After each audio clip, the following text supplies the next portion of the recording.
اما بعد فاعوذ باللہ من الشیطان الرجیم بسم اللہ الرحمن الرحیم وَإِذْ أَخَذْنَا مِيثَاقَ بَنِي إِسْرَائِيلَ لَا تَعْبُدُونَ إِلَّا اللَّهَ، اور یاد کرو جب کہ ہم نے بنی اسرائیل سے عہد لیا تھا تم نہیں عبادت کرو گے کسی کی سوائے اللہ کے، وَبِالْوَالِدَيْنِ إِحْسَانًا، اور اس کے ساتھ دوسرا حکم، اور یہ اہم مقام ہے کہ اللہ کے حق کے فوراً بعد والدین کے حق کا ذکر قرآن مجید میں 4 مقامات پر آیا، ان میں سے ایک مقام یہ ہے وَبِالْوَالِدَيْنِ إِحْسَانًا، والدین کے ساتھ نیک سلوک کرو گے،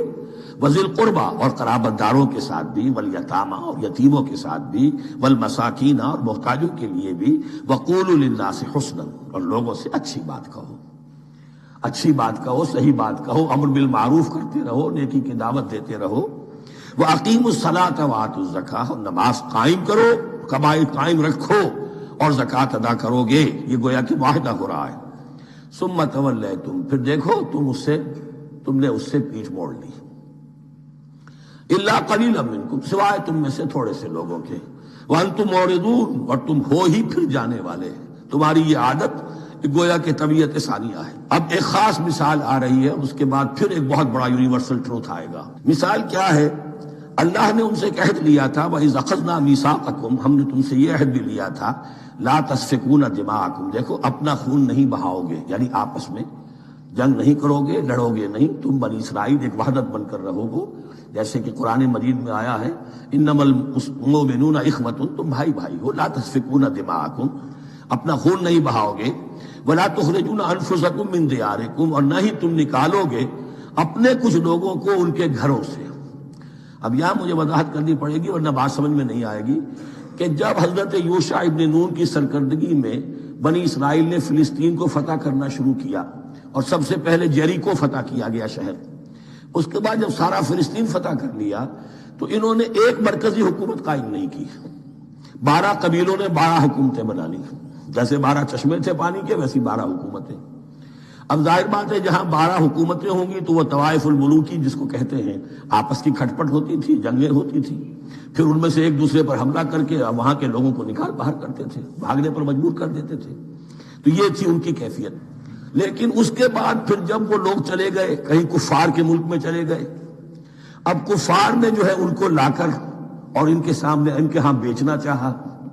چونکہ غلام بن گئے وہاں جا کر، یا انہوں نے غلام بنا لیا، تو اب فدیہ دے کر چھڑا رہے ہیں کہ ہمیں حکم دیا گیا ہے کہ جو بھی تمہارا اسرائیلی بھائی ہو اس کو فدیہ دے کر چھڑا لو اگر کہیں وہ اسیر ہو جائے۔ تو ایک حکم کو تو مانا نہیں اور دوسرے پر عمل ہو رہا ہے۔ حکم تو یہ تھا کہ آپس میں خون ریزی کرو ہی نہیں، اس حکم کو تو توڑ دیا، لیکن بڑے متقیانہ انداز میں اب جو اس وقت اس کی وجہ سے جو غلام بن گئے یا اسیر ہو گئے اب ان کو چھڑوا رہے کہ اللہ کا حکم ہے، شریعت کا حکم ہے۔ یہ ہے وہ تضاد جو مسلمان امتوں کے اندر ہو جاتا ہے، اس پر آئے گا وہ یونیورسل ٹروتھ۔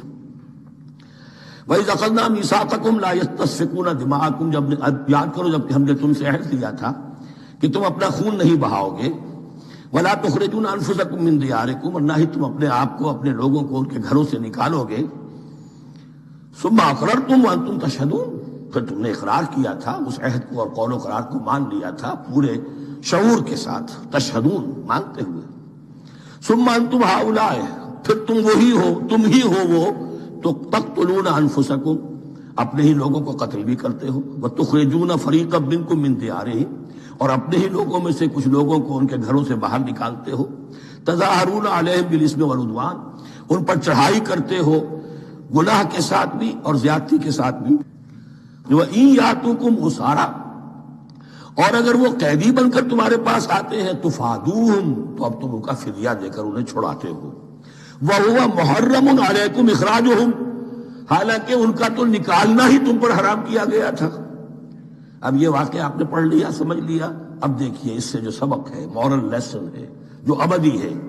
أَفَتُؤْمِنُونَ بِبَعْضِ الْكِتَابِ وَتَكْفُرُونَ بِبَعْضٍ، تو کیا تم ہماری شریعت کے ایک حصے کو مانتے ہو اور ایک کو نہیں مانتے؟ اب دیکھیے یہ الفاظ اب ہوں گے تعویل عام، جہاں کہیں بھی یہ طرز عمل ہوگا تو یہ آیت اس کو کور کرے گی۔ افتؤمنون ببعض الکتاب وتکفرون ببعض، تو کیا تم مانتے ہو ہماری کتاب کے ایک حصے کو اور ایک کو نہیں مانتے؟ فما جزاء من يفعل ذلك منکم، تو نہیں ہے کوئی سزا اس کی جو یہ حرکت کرے تم میں سے، الا خزی فی الحیات الدنیا، سوائے اس کے کہ دنیا کی زندگی میں رسوائی ہو، ذلت ہو، ویوم القیامہ، اور قیامت کے دن یردون الی اشد العذاب، وہ لوٹا دیے جائیں شدید ترین عذاب میں، وما اللہ بغافل عما تعملون، اور اللہ تعالیٰ غافل نہیں ہے اس سے جو تم کر رہے ہو۔ آج امت مسلمہ پر 100% یہ آیت منطبق ہو رہی،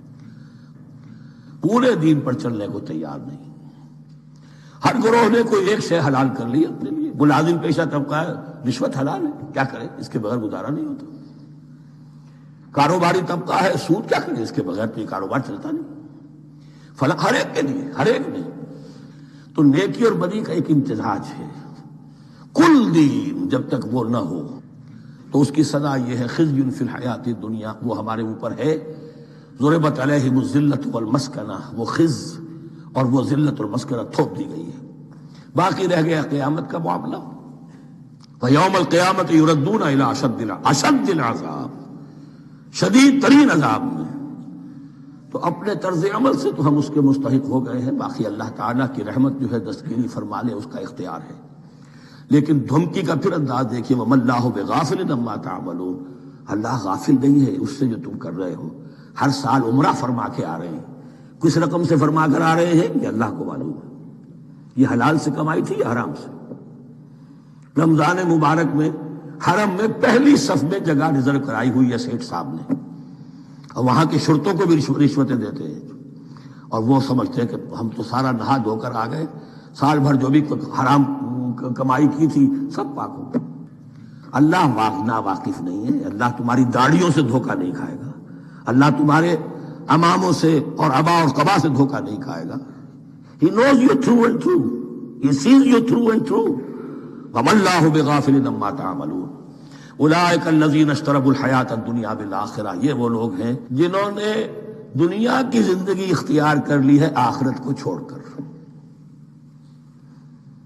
فَلَا يُخَفَّفُ عَنْهُمُ الْعَذَابُ وَلَا هُمْ يُنصَرُونَ، تو اب ان کے لیے نہ تو ان سے عذاب میں تخفیف کی جائے گی اور نہ ان کی کوئی مدد کی جائے گی۔